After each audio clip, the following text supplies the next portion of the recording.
te plaît, oh, si tu es bien, oh.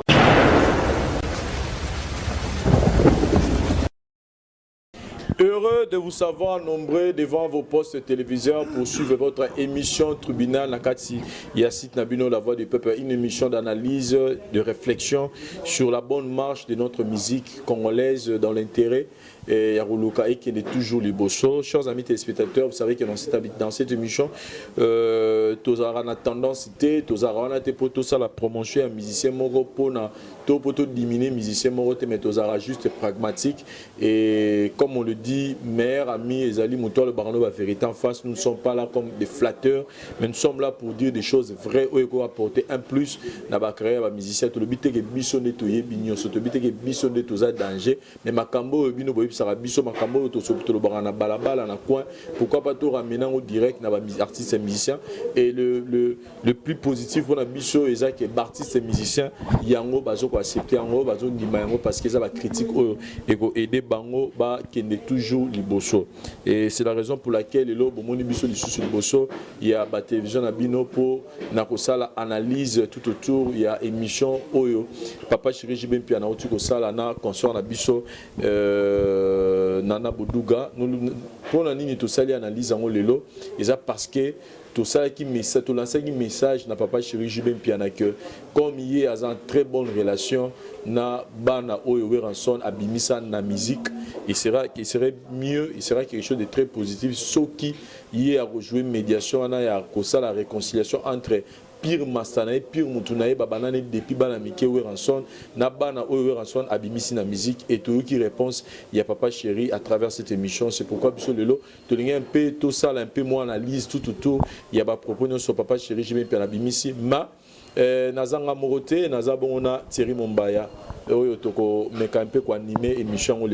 Thierry. Bonjour Vincent Chiluizi, bonjour Banéonion, Sobazo Andabiso, une fois de plus, tous à la rane et sur tous à l'Ibosso Nabongo, pour analyser et puis partager l'orientation de ma pensée Nabiso. Donc voilà. Voilà. Chers amis téléspectateurs, avant de commencer cette analyse, nous voulons d'abord bientôt l'andangonan pour quelques minutes seulement et puis pour ça l'analyse Nabiso Yamukola Lelo. Merci.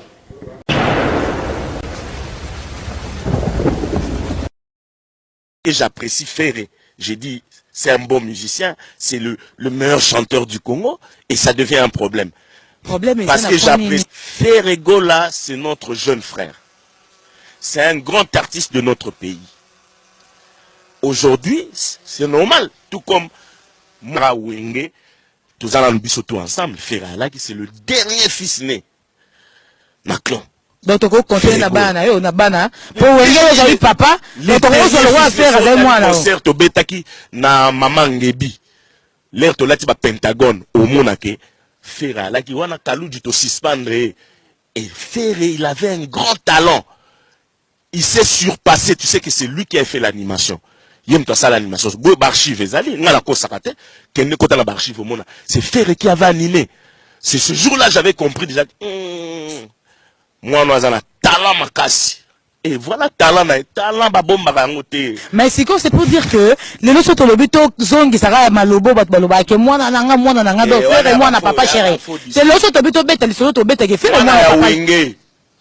Wenge yo c'est président. Moi na ya Wenge. Donc le dernier fils né de Wenge, musique à 4x4 tout terrain. Émission qui toque au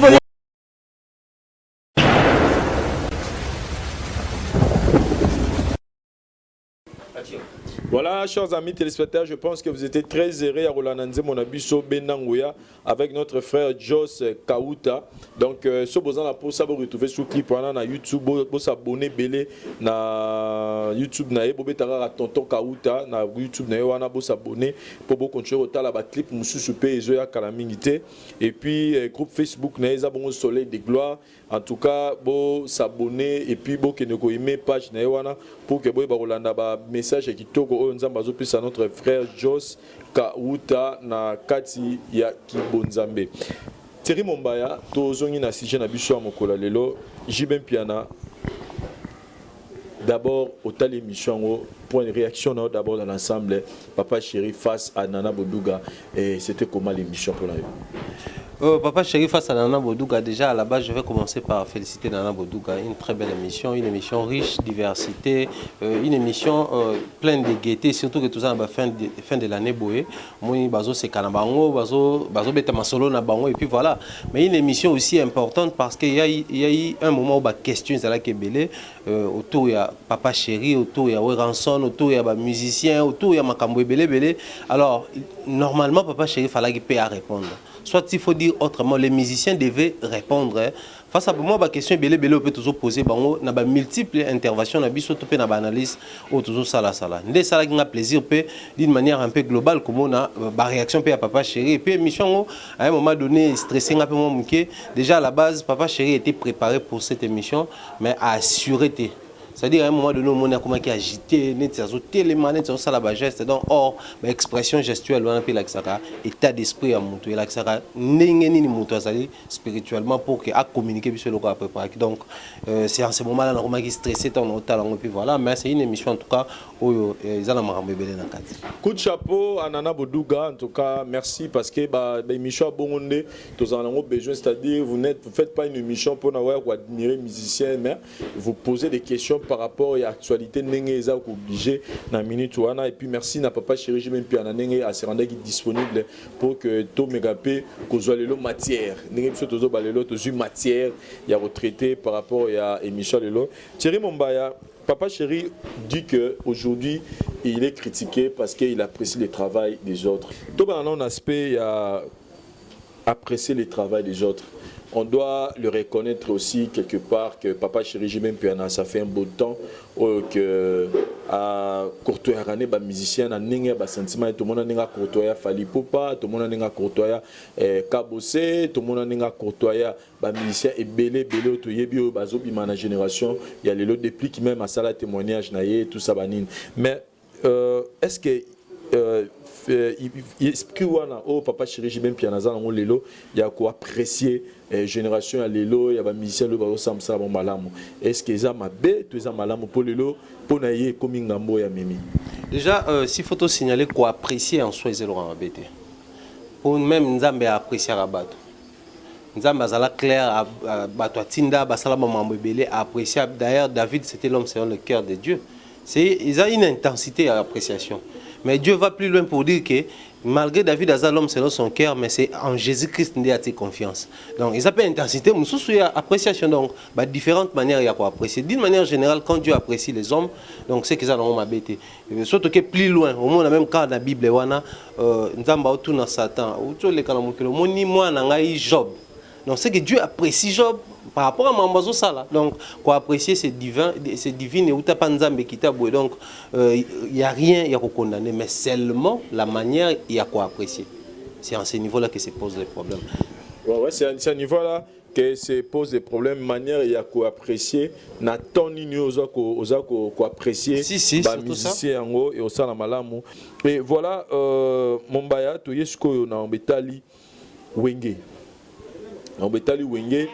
Nous tous, nous savons qu'il y a eu un moment où polémique qui entre Weranson et Jibem Piana, où le bota la musique na bicho.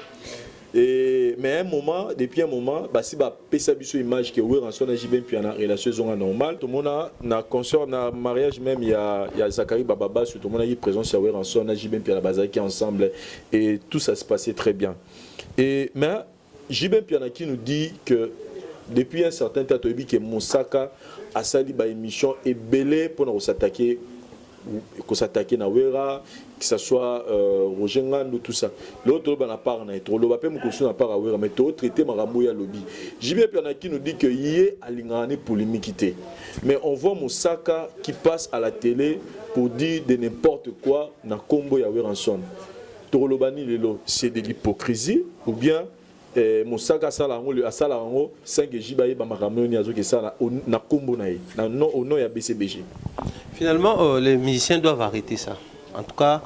Bazalami, Kolotoba Mike doivent arrêter.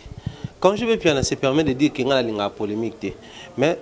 à suivre l'émission de Nabosan Baminitage, ce qui est plus loin, qu'est-ce qu'il a dit?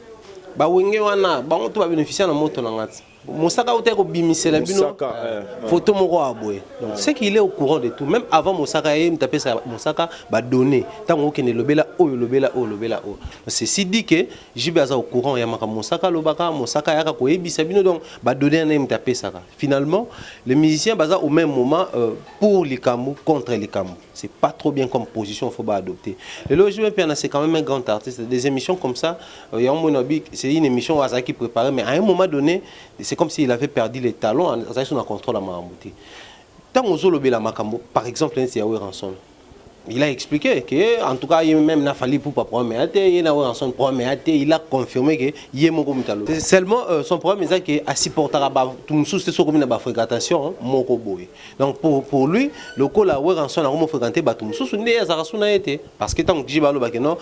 tout ça pour mettre tout le monde en endetté. Bango tout na kin bango tout ba ndeko mona na kana kin yango mais à un moment donné paf bon mon a été sans raison boza sanabino il c'est pour même que bolekan pe na banzela donc ceci dit ça prouve à suffisance que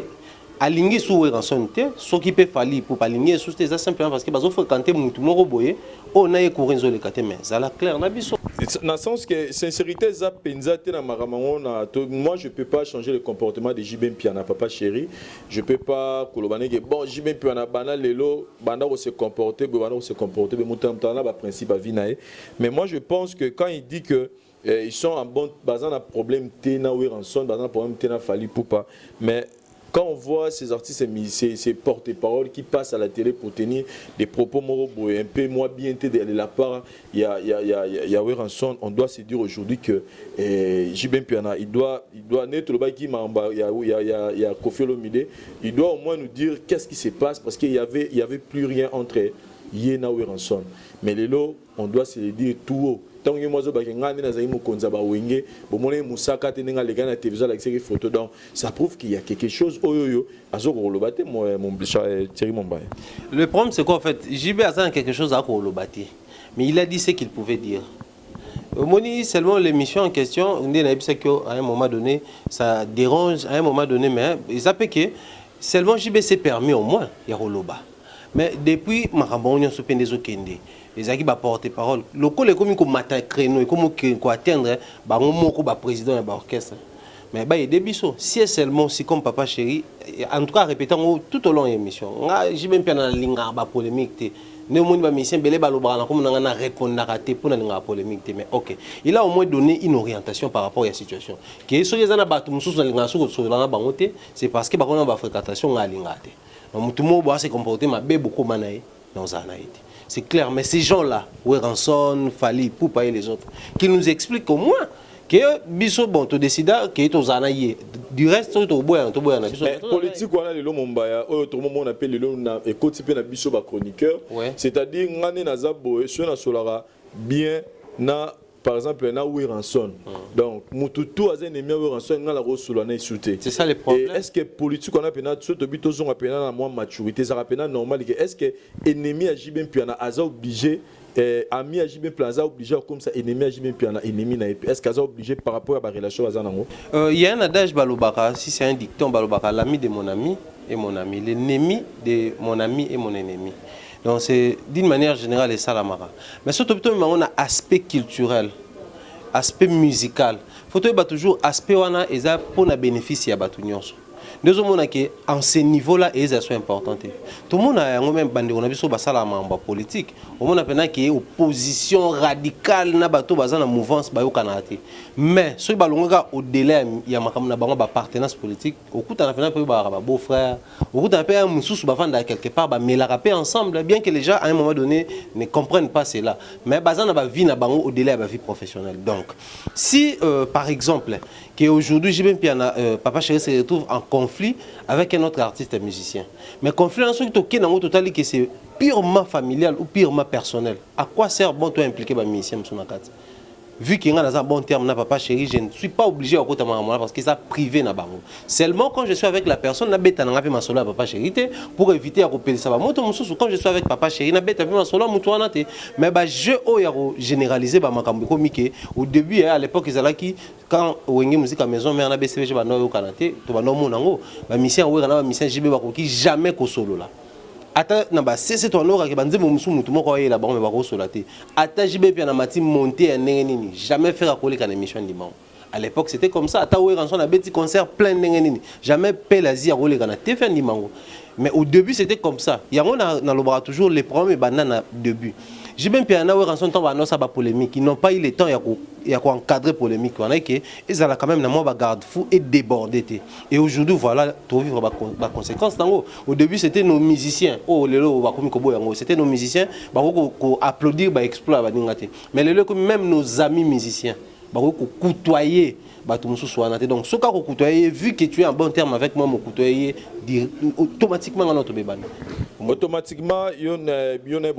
c'est la question qu'on se pose aujourd'hui. Si Jibem Piana a commis un niveau, il y a Tchamututu, à Coopérana, Kofelo Mide, Mupandi, on se pose maintenant la question qu'est-ce qui s'est passé réellement entre Jibem Piana et Kofelo Mide? Oh, papa chéri, vraiment, a supporté, soutenu, a revenu donc sceptique, donc, so, Kangamigara, Nangamba Kofelo Mide, donc, commis Penza et les mains évitées parce qu'on le voit avec Fali Poupa, on le voit avec Ouéranson. Ok, en tout cas, ils ont sous-soutenu Bosso Kaka pour Bakanga mais tout zongi siko na dossier il y a fait rigola na héritier Watanabe au biso to lobaki tout que tolingi ku Jibem Piana azala réconciliateur azala a joué médiation entre Ouéranson na bananaye au abimisa mais faire qui Jibem Piana qui nous première réaction à JB qui nous dit que banana musique bazala raté moi na musique azala raté ezate ke po misa betake pa na yo okomise moi na yo te moi na yo eza oyo boti na ndaku ndo mimisa na musique est-ce que JB Piana quand il est dit parce que yé abimisa abimisi ba star na musique ya Congo te le rôle par exemple au babimi na Ouéranson le roi ba héritier le roi ba Ferregola le roi ba Fabregas le roi ba Robino Mundibu o kenanga munaye tozala ba référence wana te to alobi pena solo ke pona yo mombaya ke bana na musique bazala raté qui veut noyer son chien l'acquise des rages. Seul le ça il faut que l'on couverture, faut que l'on explication pour sa forme. Au risque et ça là que bon, makambo sali noir sur blanc et ça oyo. C'est ça les problèmes. Jibem Piana au moins il devait répondre. Dans autres télémawana il devait répondre à la question ya Nana Boduga. Or Nana Boduga ba question surtout les ba question d'actualité, ba réalité oyo ba ça ba lecture tout mona. C'est-à-dire Jibem Piana zo répétante bien qu'il a ignoré à la narba chaîne noanate place baleka balobela kaye. Mais alors que le mot comme on dit mon sac à l'équipe dans le novelas atala na France 24 il m'a dit que mon sac les gars na photo. On a évité peut-être attaquer on a novelas mais mon sac wana na progrès. Et les gars na novelas, les gars na novelas. C'est un peu ça quoi. Des fois on s'étonne na ba makambo ya bongo. Quand Jibem Piana prétend dire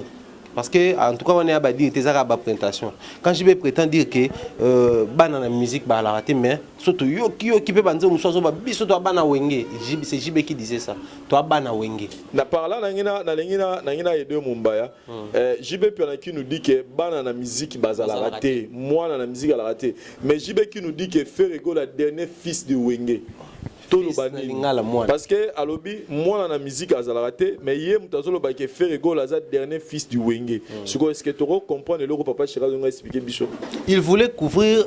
bah problème parce que moni lelo ameka pe ko illustrer ko ça la marche en arrière il a dit tant on a banaro kumisa ba Fali Poupa bolobaka te poane tant on a kumisa ba Kabose ba Bill Clinton bolobaka te poane mais tant on a comme kumisa kaka ba jeune frère na ngai ba sa musala kitoko Ferrego la hérité ndebo komi koloba nga nazo souffrir kaka po nazo apprécier batu ba na ba talent mais attendons soyons quand même sérieux. Mais on en a marre, les gens en ont marre. Bah tali bon, ok, au coup ça bah Kabose, banani, mais sont peut-être tali bien, ils ont ouais en soi qui tremplin na bango, bah denda pour bah mata, bah tu vas découvrir bango et puis on reconnaître que baza na batala. Mais attendons, yo ce qu'on peut aller côté na yo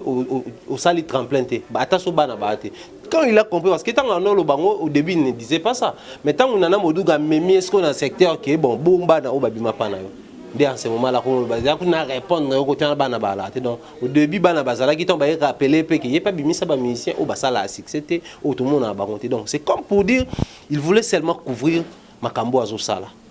Les lots ok to boité bazan bango bana bango il nous a cité des Daïda, Abraham, Soraya et autres bango ne bano ya boti. Mais quand il voilà c'est que tu as fait pour faire pas bien fils. Donc faire piano. Voilà, le roi pays Ibraton mi kola kombenga Ibraton piano to inclure ye pe na kati ya famille piano pour dire que bana na ende bango wana. Or, les lots tous à la quand même intellectuel, s'il faut tout que nous délai la musique. Mais en termes d'enfants, en termes de fils, il y a fils spirituel. Il y a fils d'encadrement. Tu as un mentor, tu es son fils. Ou bénéficier d'un encadrement. Mais il y a aussi, car fils, on a un enfant biologique. Pourquoi ça c'est mon père biologique, ça c'est mon père spirituel, ça c'est mon mentor. C'est pour dire, ils ont un niveau. Je peux être son enfant, mais je n'ai pas un enfant biologique. Par exemple, soit il est encadré spirituellement. Maintenant, quand je vais seulement définir les termes enfant ou les mots enfant, kakana ou engendré, en tout cas, c'est comme s'il luttait contre la langue. Comme ici il était contre la langue, moi je voulais un peu m'attarder sur le plan de talent puis chance. Papa chéri, j'ai bien piano. En tout cas, on est un peu dessus par rapport à Bablo Rebelle au lobby d'émission. On doit être sincère envers vous, envers les fans de Papa chéri, vous supporter. Parce que dans le bas qui biso à tous les fans à batouté, tout le bara vérité, tout ça analyse. On est un peu dessus quand Papa chéri nous dit que les musiciens on a babima parce qu'il s'adressait à Weranson. Faut tous appeler biso à tout le bara ne marambeza. Les musiciens babima pas Weranson, babima pour na talent, na chance. Na bango bongo siko o baza pa na ye bazaki na talent na chance te propose un musicien il faut mona que musicien dans na talent ndenge ya lobby Shenge ngazaki na talent te to akufa taza vivant Shenge ngazana na talent te Alain Pela za na talent te. Oh moi si je connais des bons chanteurs bazana ba talent. Alain Pela c'est un bon danseur, c'est un bon chanteur, il a tous les atouts pour avoir la makamboana. Surtout que le cas ya Shenge c'était un bon chanteur au Mutorbo et Azatela dit tout Kaluji et tous les autres artistes et musiciens au Bazapane ba Mignon Abraham c'est un bon chanteur à Telemibo au moins que musicien Telemiana ce que to lo banin bango bazanga batala to bazanga ba chance ce que bazanga batala ce que zo ki bango nengeni donc et puis chance donc pour yo chance ba yo donc yo zono ba donc jibe pia la zone ba musicien chance té donc oh mutazwaka ba musicien chance ça ouais ranson to lo ba bongo to nengeni donc ça et quand vous dites que moi dans la musique à la raté mais quelque part vous-même vous dites que ngane mukunza ba wenge ngane na bimisa ba wenge wana nyoso oui yom to bimisa ba wenge wana nyoso comme vous le dites entre guillemets parce que toujours avez information que wenge wana eza oyo tozolo baté donc j'ai même une émission spéciale pour ça là sur mon métal wenge et si vous le dites que yom to bimisa ba wenge donc vous reconnaissez que bazaiki bana yo ba bimé pa na yo donc oh to ebi pe que na ndenge la réalité des choses ndeto landi ba source Weranson Didier Marcel Adolphe Dominguez et Blaise Boula bazala bano wera jiba bimisa te bazali ba administrateur na kati ya wenge ezali na kati ya administration yo simba présidence yo simba par rapport il y a ba port au jibe pe na bano ya na wenge nde sala ke ba tchai place wana ki président mengelo ba te ke abane ko diriger Weranson abane ko diriger ba tout ezali bango tout bagi ba administrateur mais na loko wana papa chéri lobi que bana na musique bazala raté. Moi je pense que c'est pas une réponse sincère envers son frère Weranson qui ne s'attend pas na bana oyo on doit se le dire rite watana be bana musique et pas Jibin Piana matika rozwa chanson azul et pas Weranson te ce qui lelo Jibin Piana zo reconnaître talent il a fait rigola que talent a fait rigoler comme ces places wana zalelo pourquoi bengana ka jour oyoyo ba pourquoi ba nimara ko bengana etangu wenge panzanaka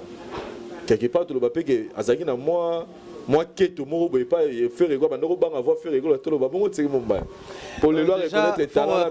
tango ya ka kunda ba reconnaître talent a fait rigoler pour reconnaître yé moko déjà le bango qui na concert ya suka ba beta ko balata ba Pentagone to mona faire ba sispandaka tutuka loji c'est le peu info c'est wera qui avait ba sispandaka faut ba wera sispandaka tutuka loji ne wera mtasala ke faire abeta na place ya tutuka loji donc c'est que faire azala qui déjà découverte ya Weranson donc ils a par exemple découverte wera salaki wera ndé mutaya ko placer wana et salaki ba Jibin Piana ba découvrir que azala talent peut-être Jiba le bon émission à Noboaka et tout à Obina et là c'est que azala talent mais après wana akendaka wapi parce qu'il y a akendaka na raté les vents histoire ils ont rappelé biso que batu tout bazara na tendance à okende na Jibin Piana ce qui Adolphe Andimara na Weranson ezaki par rapport ya batu balobaka na ye ba rappeler bon makabu et boule zalaka yenda za la président ya wenge o ya ba Weranson boule zalaka te il faut to préciser histoire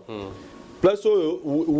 wenge musique à maison mère wenge musique à 4x4 tout terrain selon histoire parce que ngai nazolo basco selon histoire Weranson fit les cofondateurs à wenge musique à 4x4 tout terrain Nabadidé Masela et c'est Weranson qui a donné plus coup de pouce pour Wingwan et Zalesiko et Zalelo. Et c'est Weranson même qui avait dit à son frère Jimem Piana que non, Yozala président. Et ça qui nomination parmi Mouto a décidé pour que Jimem Piana soit la président, c'était Weranson. C'était la décision de Weranson. De la même façon, Weranson a décidé que Adolphe Dominguez a comme Wenge président Wenge musique à maison mère. De la même procédure, Weranson a le baran à JB que bon, Yozala président. Étant que cofondateur à Wenge, de la même manière que Weranson a dit Adolphe Dominguez, Zala président Wenge musique à maison mère. Mais sauf qu'après, tant que Nomagi Adolphe Dominguez, Kofi Olomide, Ndebseki Weranson a dit habité. Yo na minute oyo poste on a présidence yo moka occupant Werakut aboya habité Adolphe Azara Kofi Olomide a dit té. Guillaume ne faut à la président. Donc, ce qui peut période ouana, Moutoumora Zara période ouana, ba période où Wenge Zara ensemble. Ce qui peut Moutoumora Zara le roi ba Kofi peut mener à Wera, soit Raïb Sawera, que Wera, place ouana, au Tché, Jiba, ça était Yone Zala président. Bref, année, les lots, tout le monde l'a Wenge Panzanaka, la Zam de Tika, la Mabogoya, Wera, parce qu'il est cofondateur. Et puis, il y a un fondateur à Wenge, ça qui a dit, voilà. Donc, ça, c'est un élément très important. Et donc, on a côté, on m'a dit que Bana ya Moutou Bazate, a même sur un terrain moro ya Mabé. Déjà, il n'y a pas photo, il n'y a pas match. C'était simplement pour couvrir qu'il y a Bimisi Bana. La question que moi je vais poser à Chéri, ce qui fait rigolo à toi héritier Watana Bazaki va produire nayo. Est-ce que le Bamarambo le bilelo que Bana Bazala raté? On se le dit tout au pâté peut-être, on le voit parce que Baza peut-être n'angamba papa Chéri Bana Babimite. C'est la raison pour laquelle c'est dit que le loi wangala. Si peut-être le bali fallait. Et comment batala la Nengazaboya au top des top. Voilà, soit ils à l'Impela parce que c'était vraiment l'espoir hein. Parce que papa Chéri Toyebine Bando ça les soit beli souverain, tu viens Nobel la Mochua, tout le monde Bando ça. C'est ce que les top des top ils à l'Impela. Est-ce que vraiment je vais faire un gars qui bana bateau moi en tout cas, je pense que l'attitude de Jibem Piana envers son frère Weranson par rapport à tout ce qui se passe, en tout cas par rapport à ma propos à tenir, ça a un peu choqué parce que nous on s'attendait que papa Chéri Jibem Piana devait être les réconciliateurs de Weranson et ses enfants parce qu'on ne va jamais l'ignorer. Bano Yabi que Baza Banate mais Bangomo Bandimano que si c'est il fait hériter qu'il est dit que s'il est ce qu'il est aujourd'hui c'est grâce à Weranson. Donc les lois taille boy mais histoire et Tikali Bongo mais et le réseau ça la biso passe yangwana et de l'autre côté Jibem Piana qui nous dit encore que Bana wana ba manka Weranson Baza ba fouté. Parce qu'on doit se dire qu'il s'adressait à Weranson avec ses enfants. Il faut que le est-ce que la réponse au Yagoropé ça à l'égard de son ami Weranson qui n'est pas un président, na niveau est-ce qu'il devait répondre comme ça à l'égard de Weranson à Makambo, héritier to fait rigola, Weranson a reproché à Bango, biso monte on a fait rigola qui fait toute une chanson pour s'attaquer na Weranson ko benga vieux jaloux, a même longa wera a tchana kata clip pour héritier na mona rapena mamoloba mingi ya rapena te trop pour héritier parce que je trouve pas trop na recherche on a été sur yoza na belema oyo sala mais moi je trouve pas trop héritier beaucoup à attaquer mais pour faire au moins on a fait au mututo yebi a yembela vieux jaloux. Et JB Pianaki nous dit que faire n'est pas un fou pour faire ce genre de choses, que s'attaquer n'a pas. Est-ce que les réponses mourir qui toque tant que n'est pas le bagage à Mukonzaba Wenge? Les réponses à Kitoko oui ou non, mais tout dépend de la manière dont JB Pianaki décidé de procéder pour nous scanner dans Makambongo. Le lot il faut reconnaître que Weranson c'est si c'est permis à bien les grands formateurs parce qu'en esprit il se disait que ngane na Weranson boye na formé bana au bandobima. JB Piana à l'époque on l'appelait leader charismatique pour ton nom on est trop charismatique et tout mais émission honnête tout ça qui venait l'homme qui a mis l'eau dans le coco on rappelait bishop na makambo ya sala dans charismatique on est à la réalité. Pourquoi je dis cela le lobo il faut reconnaître JB Piana tanga lobby que bana wana ba finga mukolo so ba manka mukolo ndebino bolobaka mais est-ce que boyebi nani ndé abanda OK mais tant que plus loin que le bagi bana na peut-être au bolobaki ba sala ba succès mususu peza la ndé ba bimela na ba orchestre o ba sunga yo ba musu ba edayo tant que okomi koloba mabe donc il est conscient pour dire que ce qui moto pas longwa qui perd comme le ba mabe trop et ça la rappelle Mabé. Et ça la rappelle l'idée à Mabé. Attention pour ça, Mabé, nous le roi, mon colombe, tant qu'on t'a la paix qui a pécho, début, tout ça par rapport à âge, on a salé là et tout et tout. Bien qu'Azaki est vrai dans un groupe, mais moi, mon orientation ne suis pas bénéficiée dans la. Alors, en retour, sur mon foot et surtout publiquement, et ça la peine qui est au côté. Certes, l'autre, faire rigoler les padres par rapport à vieux jaloux. Mais héritier Watanabe, il faut reconnaître que héritier Watanabe peut mener à sa sœur, des fois, elle se permet, à propos vraiment à l'égard de Weranson. Mais tant qu'on continue en tant que yon toujours engagé maman tolo ba y a ba hypocrisie donc c'est comme ça dans le baka hérité Watanabe aza inclus dans makamone et puis surtout que plus loin tout ça là dans le tribunal à lobani yé pour na wenge musique à maison mais orchestre de référence tu es un modèle et orchestre pour na été après tant d'années dans l'orchestre on a pour ça la succès ba mbebele pour na un modèle mais modèle non nani papa chéri donc ça explique tout. Ça explique tout. Soit mon lelo boye ne tant bana bakola tant to bana kola so mwana mo boye a yibi na ndako akima pa noko. So moni mwana mo boye abundi na ndako asali mabe akima pa noko. C'est ka yibi ke pa noko ko noko a mayo faible. Yé a permettre à buzoba, yé a protéger ani batota ba sa buzoba genre bato bazana ba famille on a botika yé aza mwana muke soka kolia rotika. Or azobo sanake c'est comme ça ne ba koli sara mwana te so ça mabe faut beau apprendre que tant ça mabe faut ozonga obongisa et puis on continue quoi avancer. Donc je comprends par là que je vais bien nazo couvrir mabe na bango. Ya on ba sali refuge kuna ya on moni pe que avec yé bazo à l'aise malgré mabe on a quand je vais bien nous dit que boye bito et salama. Mais yo le quoi mukolo et puis plus loin ouais en son dans un master naie tant on a dit que ba pecho ba les pas munanga de la forêt parce que tant comme kende boy qu'est-ce qui na ko ça là à part que vendre ça pecho ko rappeler ba que on a vu na bino na ndenge ya ba ndule na esprit wenge biso to ba to call na esprit mo ke na masolo ya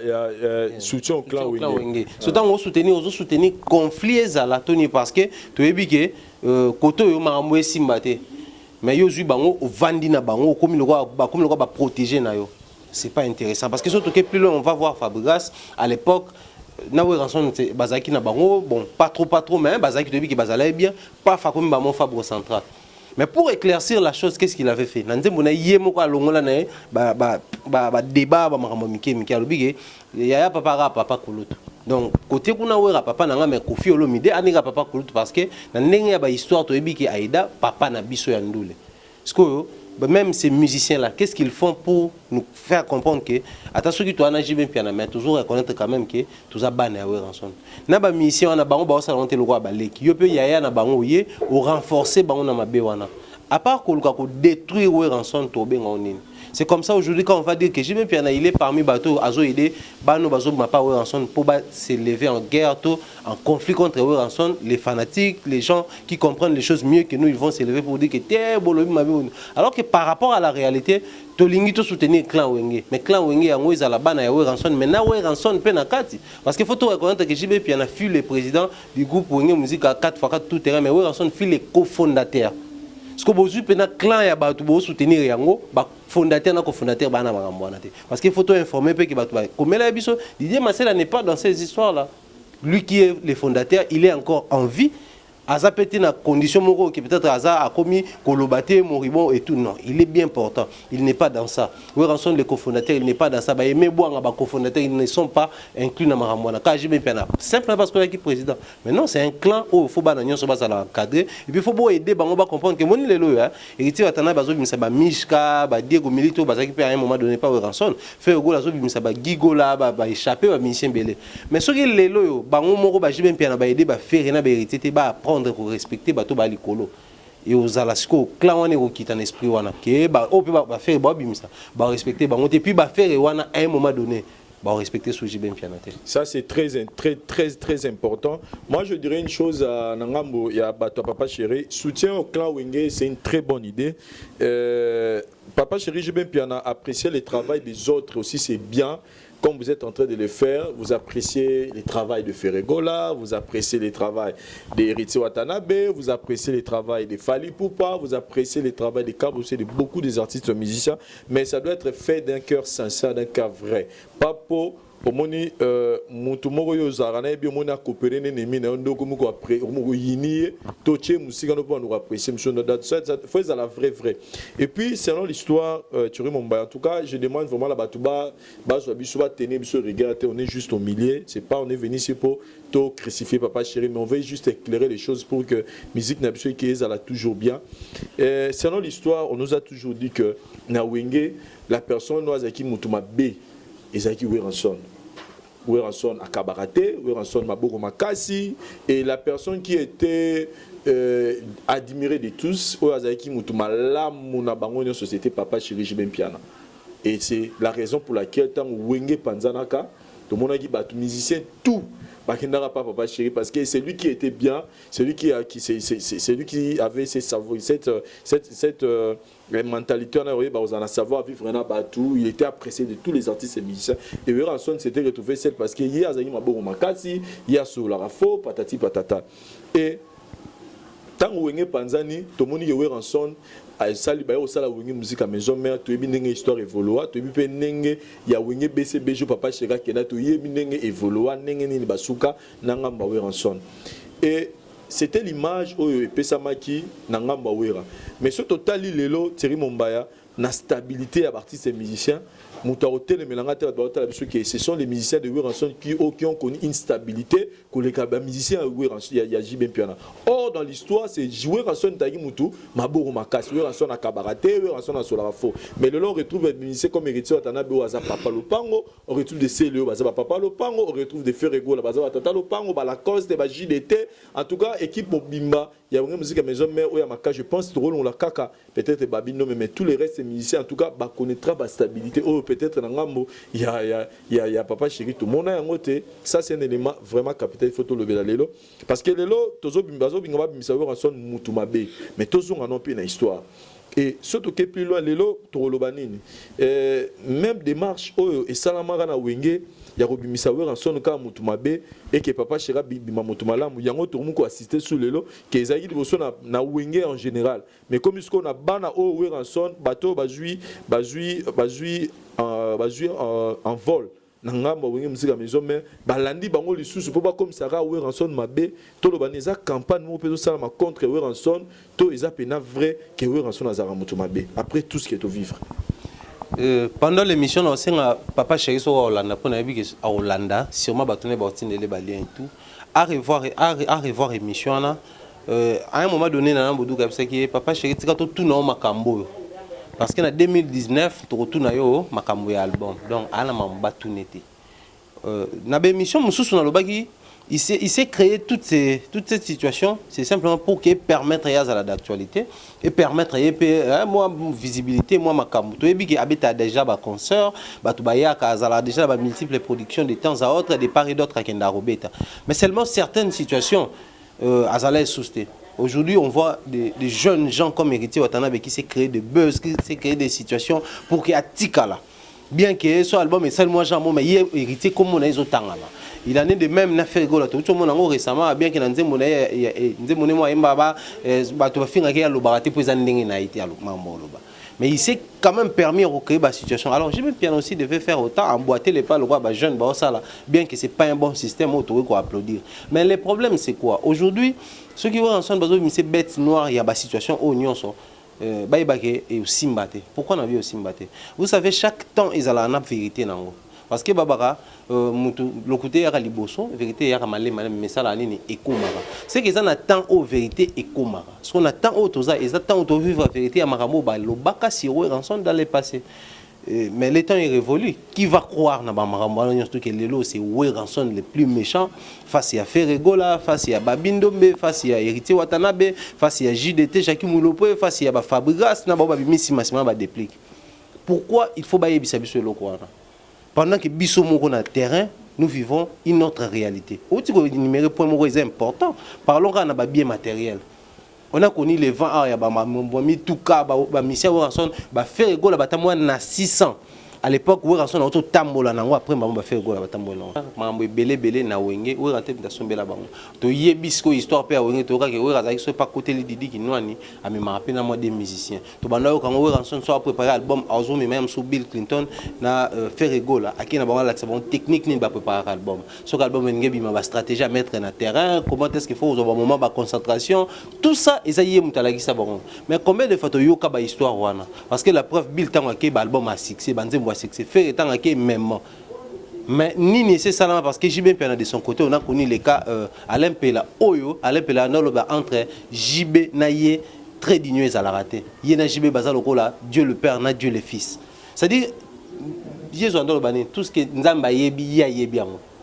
donc JB Piana tant Alain Pela no sa biso bongo no lo bani nyonso JB sala comme succès banda 4 fois 4 6 ko yepa yebi ne basala mais pourquoi ça la monté donc ça prouve à suffisance que JB Piana c'est pas seulement les problèmes ya rola ki sabiso mabe à Ranson mais il n'est pas un encadreur.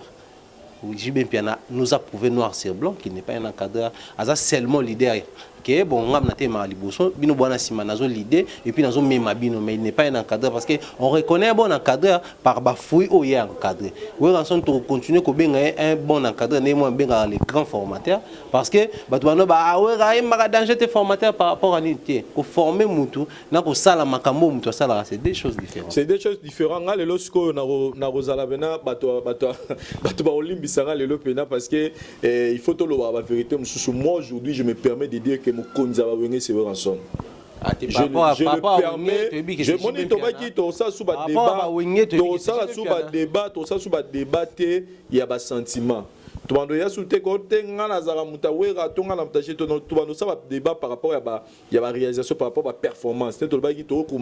comparer Lionel Messi na Cristiano Ronaldo. So total le lower en son, na ki muté mama benae, na ki mabenae no so mukili. Total lower en son le lo musique ya Congo, batu o tout balé, na ki talent na bango, na ki chance na bango. Mais to ebi ke ba ministère o ya talent, na ya chance o le lo ba simi musique ya Congo, et ça ministère o ba leka ki na wengi musique à maison mère. Donc wenge dans l'ensemble, Mouto a boti a assuré progéniture ya musique ya Congo, c'est Weranson. Donc ce tolobinde tozongi na histoire ba ça que Weranson était les cofondateurs à Wenge musique à 4x4 tout terrain et que yé penam ta pesa coup de pouce à Makambo. Ton ndimi ngo lelo pourquoi parce que tant ba panzani Mouto a bimisi bana, Mouto a bolinga te baza bana ya Weranson, Robino Mundibo, Fabregas, Ferregola, Héritier Watanabe, nani susu wera bimisi Clinton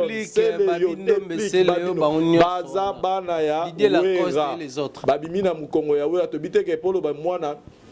mentor azalaka que mutu moko encadré fils spirituel azalaka fils pe ya musique pe azali donc neti wera azali bana nyonso baza bana wera son. Moi je pense que et le lobby, moi je demanderais seulement à Papa Chéri que vous avez vos différents avec Weranson, tu comprends déjà expliquer l'émission que aux polémique mais tu as tes principes au préféré tu as Weranson musique par rapport à principe na yo bon on a raté alors que libosu bon mais kokutana donc et Rosala bien na cadre ya esprit wingé na cadre ya soutien au clan wingé koluka soko monique oko sala na yo médiation wana te entre Weranson na bana na esprit ya soutien clan wingé c'est mieux c'était au lieu que de faire une émission pour la que bana wana ni bazala bon malamu que papa na zalima parce que quand vous dites que bon mon arabe na ba finga est-ce que le rabo ba pona nini bazala bongo siko ole opé sa tendance wana ya côté la bana oyo muninga na yo abunda pour bazala o bazabu lelo il serait mieux au vana no silence na esprit ya clan wingé pour na soutien clan wingé parce que na soutien clan wingé to retrouver diffusion soutien na kati parce que tant que odo luka soutien clan wingé to mona que vous faire héritiers sont pas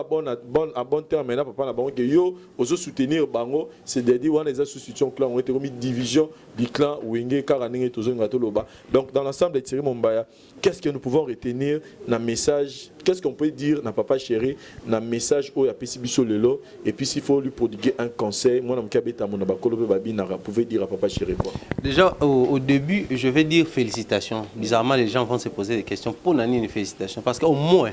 Je reconnais ce courage-là que Papa Chéri a eu de passer à la télé et de dire ce qu'il a dit. Parce qu'il faut tout reconnaître à la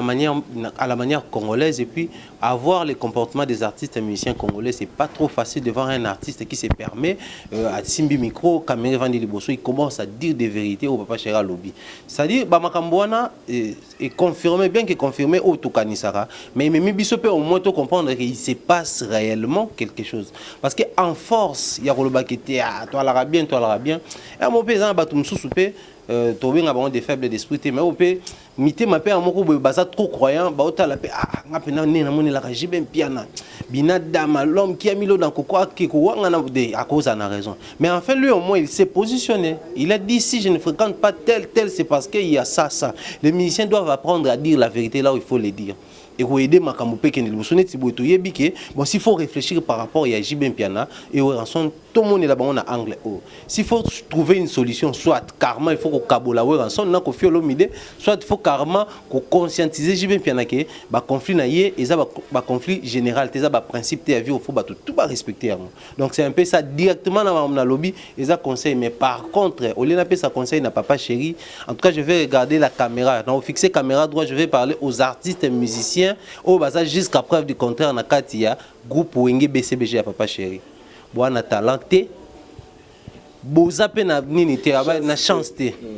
prouvez-nous le contraire voilà bon l'accès biso ke boara na talent non Foudy un grand chanteur mais yebango lelo yo boana talenté boana nini na chance te et puis na osenga na bino nyonso boke kota la page Facebook ya ne on a bino Dino Caporeji il s'est moqué de vous. Pourquoi? Parce que tant que héritier zo boire mbongo bino bosani bo wele lango dans niveau bo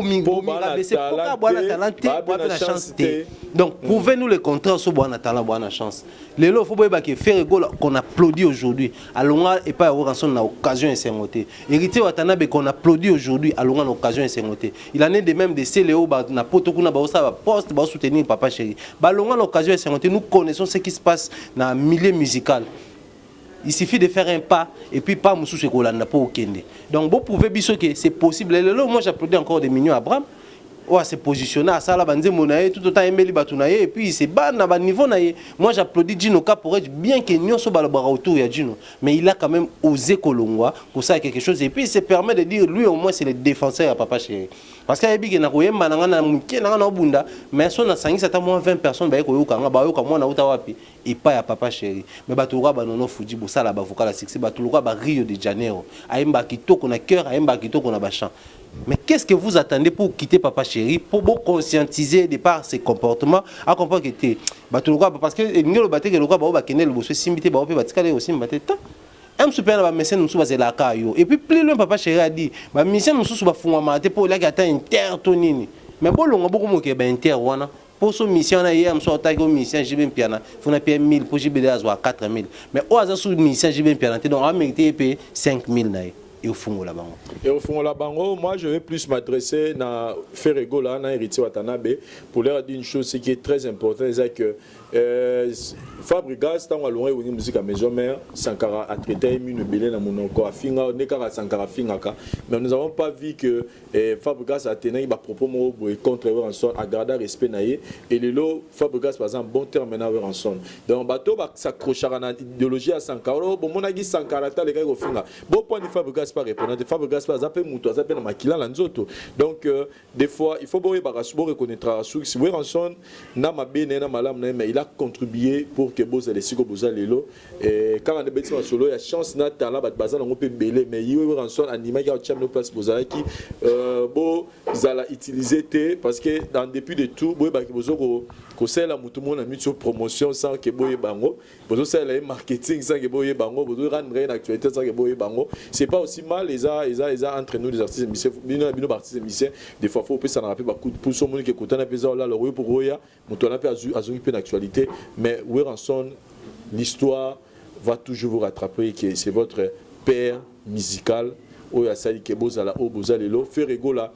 chance au ranson na pesa na wenge musique à maison mais au tikala jamais kozongo na wenge 4x4 bablo wana ba vérité na tout biso to bien muke yo bien belé que chance au ranson na pesa na wenge musique à maison mais na wenge musique à 4x4 ozwara ngote soki eza pona ngambetali finance bo web biso te ke lelo ba musicien tout bolongwa pa wera bino tout bolongwa pona wera ranson na sola fona mbongo bo web biso te ke lelo ndenge bozala ba succès ba musicien no pe ba na même standing en vie ndenge mo na bino n'habite mon bail, vous savez que les missions tout basé na bino lelo, tant vous aurez mon contrat aux 8 ans sur $30,000, ce ba million na mission boza 15, vocabulaire 30 divisé par 15 T. Donc alara yo leader au lieu ara ming lelo ba mission ba leader au tout bolongwa pa wera, boza na ba vie na bino so ba comprendre ba mission na bino exact égalité. Donc pour dire que ce que les cas pour na mbongo bolongo la wera parce que bino pe boza na même comportement au wera so na zangi non peut-être pas na bino donc pour na mbongo to longo lango donc ce to longo pour na mbongo. Aloba Sankara de Kouta, tout le monde aloba Sankara de Kouta pour Sankara, abatum super attaquant, tout le monde va en place batena et regarder. Lélo me dit même que Ferrego na Sankara ba pire master. Alors nous lançons le message à Ferrego là, kota la rara côté ma bé en santé parce que histoire na biso de rencontre. Pour ma bé mi mes amambra là. Oh ando sur la fona là, yonto le standing pe aye. Na musicien ne pesa na pe ka nemo de l'autre, on a dossier en mambongo. Donc talasco boulamu il y a de la forêt et que chance o ya peso depuis wenge musique à 4x4 tout terrain ti na wenge musique à maison mère mutumso apesa ba nusu ba pesa ko ngote donc moi reconnaissance parce que le lot faire vous avez eu de l'espace à voyer mais belé mungongo no zangi na wenge 4x4 mais ba pesa ko espace te mais tant wenge na wenge musique à maison mère on a pesa espace que ba tuba yo mungongo na le fungule lo makambo héritier watana be souviens-toi que tant ozalaki et pas ya papa chéri ozwaki porte ouverture mais oui en son temps à récupérer Zénith de Paris héritier et là c'est tout a commencé donc nangam na bino bo landa bo landa et nini mon peuple zo la bino la te reconnaissez que Ranson vous a aidé pour que vous ayez comme vous allez vous appelez le vous na we raté ce que zaïka pour na we raso la rafo to we ralinga tout ça l'album bon ça l'album la bino en tout cas moi je lance un message comme papa Chirabouné aux la médiateur à l'obi qui peut ayo quel est mon problème après ça mon pénal non qui peut ayo a otuna yanga nini na makambango quel est mon problème na makambango donc comme papa Chirabouné aux la médiation que jouer médiation biso ba chroniqueur na la tribunal to préféré to jouer médiation na borana papa na bino wa misem na musique Ferrego la reconnu que Ranson as un grand formateur na émission à Kala héritier atana ba reconnaître ne bo reconnaître ngo bo ça lango et vous allez bien parce que to ko accepter que na nyonso o et les cas entre bino na papa na nouveau Ranson et que ne ka na ba conflit alors que en soi il y a rien. Thierry Mumbaya, je pense que le président Denis Ngambani, le puissant, le boss, l'homme le plus cultivé en direct des États-Unis, à la Bisso, il y a la grande dame, moi je suis moko, il y a président Denis, c'est Julie Kitima, la grande dame, la maman de Coco Mills, Colette Ngambani, la maman de Prince Aurélien, place à Zabadota la Bisso, puis Bananion, soit président Denis partout, Bazali Badota la Bisso, et Tcheveri Mouzango, Azota la Bisso, Tchombele Mouto, Azota la Bisso, Bénerissa, Neymar Botembe, na kati France, wana pas Azota la Bisso, Bénerissa, Neymar Botembe, je confirme, place aux Ali Mbotebele, et puis Tchombele Mouto, Azota la Bisso, Oebisi Bangonini par rapport à l'analyse d'Abisso Lelo, et puis quelques dédicaces quand ils ont. Analyse d'Abisso Lelo, je vais juste rappeler un petit truc na Ferrego là. Tant que je dérangement bimaka bablom so maman ba générer quoi na ba kiruku ba boire ba na penza ko tenir te le discours ya bato bazaka pemene wa so bandolo bake guerre wana to ebine ba ndinga répéter ba mission ba na mo langage na bango to comprendre déjà guerre wana ba na ko uta mu pandi ya maison mère mais ils doivent se rappeler aussi donc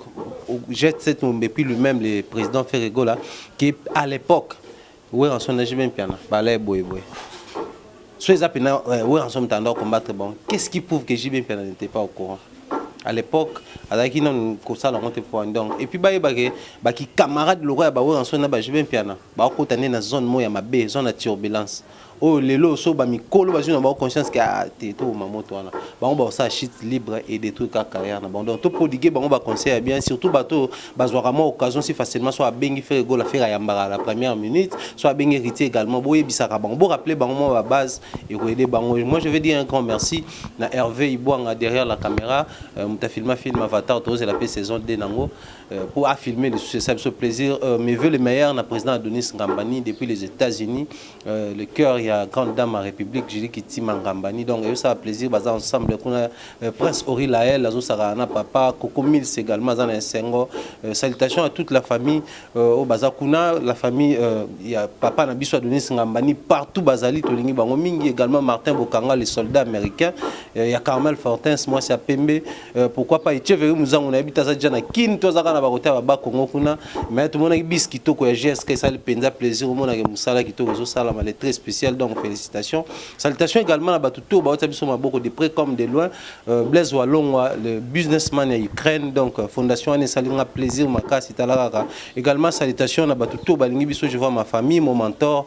Jean-Claude Longangue depuis Londres également excellent Longangue les petits partenaires maman Rose Falia la Longangue pourquoi pas bandeko to balinga biso na États-Unis Rigen Padi également à l'ange des États-Unis Sarah Makuku donc tolingi bino mingi voilà tolingi bino mingi nous dans cette émission ce que nous avons voulu juste faire c'est qui faire revenir faire rigoler en héritier dans la région que kozala papa chéri j'ai bien pu en c'est pas une très mauvaise chose bozana ye azavi la bino musique mais bo sala ngote po boyo ki savoir en son muté ma passe parce que oui en son wana ne mutapisa bino chance oyo balobi ke faut en talent na chance mais chance on peut faut kutana nango donc jouer en son wana ndimela talent na bino apesi bino chance mokile yo kabino bo bosana ye yango bosana ngote bosala jamais guerre na ye parce que vous en intérêt na bino moroté et puis bosala prudent bo celle la musique na bino na ndenge moko malamu et ozala lelo moko ya kitoko et puis na ngambo ya papa chéri pe to lobana ye que a continuer toujours principe na ye to boité mais et ozala malamu mingi ozala qui peut ayoke ton problème c'est bien mais ozala ngote en défaveur ya Weranson et ozala kitoko mingi mingi te biso to lingi musicien unité zala et surtout que on reconnaît aujourd'hui que Weranson de mokonza ba wenge merci bye yo moto swingo lu ya koyoka nsembo yo 2018 pesa melio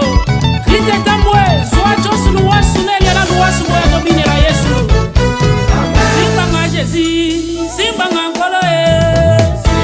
simba nga papa simba nga jova Ngana kweyate papa ngana kweyate Manguna basangani liboke baba bomanga Bali ya kimanga ina botakate Nganga alobinga na kobongate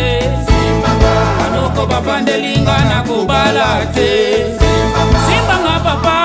simba nga jova simba nga kole simba nga yaya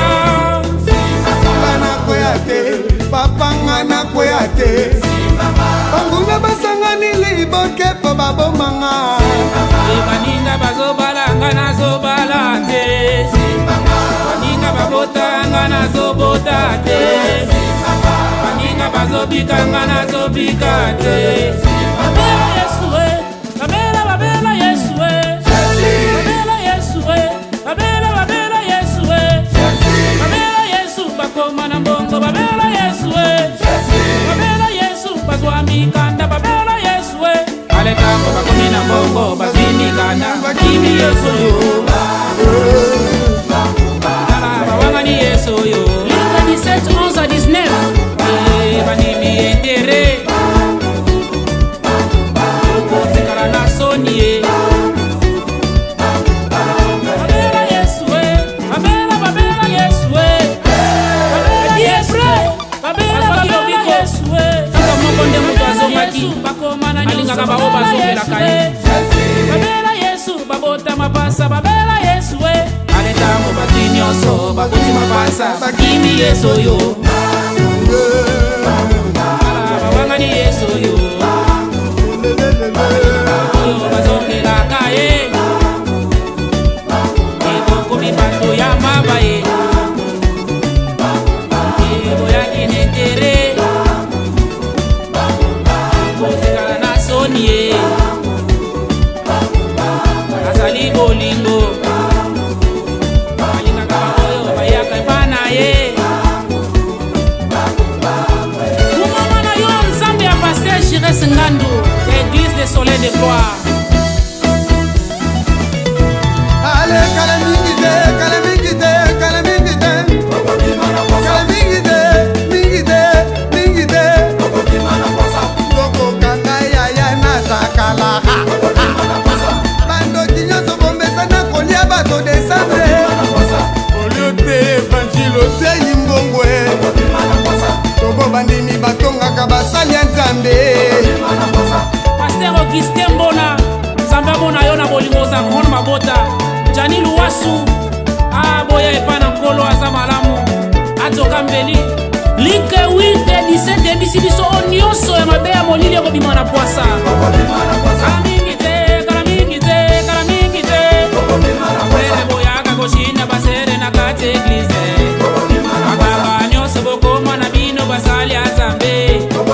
boyi baprofete babakolaka basere mafute Isaac Luwasu nzamba kofuta yo na dumo betelie bilengi na kati na nkolo kobinela Yesu elengi na kati na nkolo kozala mwana elengi na kati na nkolo kosalela Yesu elengi na kati na nkolo kobinela Yesu elengi na kati na nkolo yo ndeko yaga yo ndeko yaga Florine Okongo yo ndeko yaga Narite Kupa yo ndeko yaga Mapela Jimbongo papa mama boya bakoko boya topina bilengi eza elengi komona bakoko lokola nisuka mona bakoko oyo ekomi ntango ya famille Luwasu bilengi na kati na nkolo okoma koko elengi na kati na nkolo yo leko yaga Otie Luwasu tombola bendele tokotela 2018 avec gloire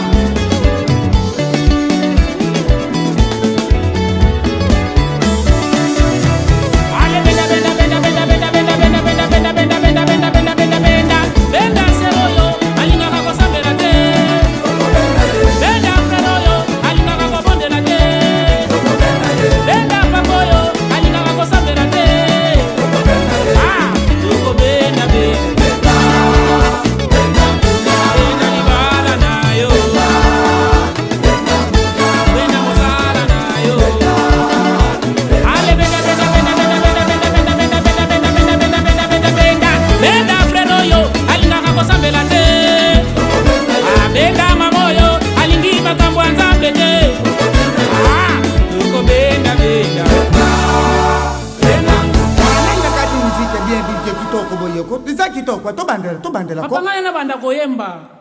obanda koyemba isa mabete kuyembela nzambe mwana te papa miziki ote miziki wana miziki nini lisusu kasi miziki obaliaka bato te